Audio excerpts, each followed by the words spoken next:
ربنا وإليك المصير.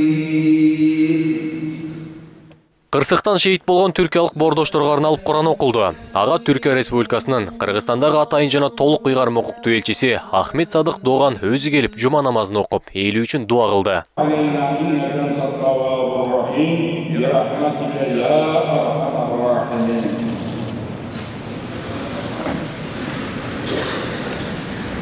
Kırgız devletine razılık bildirүү jana dua kılуу için geldim.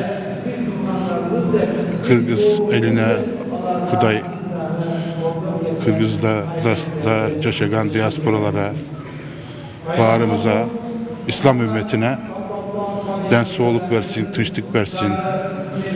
Biz bir bordoşuz. Kırgızistan cana Türkiye bir bordoş ülke.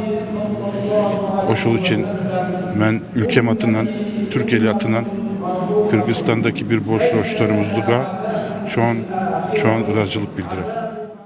Ыйык жума күнүндө кайтыш болгондоруна Куран багышталса, үй жайсыз калып жабыркагандар үчүн өлкө атынан маал менен керектүү гум жардамдар жөнөтүлүүдө. Президентибизден баштап бардык мамлекеттик органдарга чейин, жарандарыбызга чейин жардам колубузду сунуп, өз милдеттерибизди, мусулманчылык, достчулук милдеттерибизди аткарып келатабыз. Муфтияттын демилгеси менен Кыргызстан боюнча шейит кеткендер үчүн 1542 жолу Куран хатым кылынды. Хатым деген Куран китептеги 30 пара Куранды толук окуп чыгуу дегенди билдирет. Эгер маркумга бир хатым кылып багыштаса, сообу эбегейсиз тиет. 1542 хатмы кылдык. Жана пайгамбарыбыз алейхисаламга 4444 салават айтылды. Мына ушулардын бардыгын Кудайым буйрса ар жерлерде, өз аймактарында дагы дуа, тилек кылып атышат.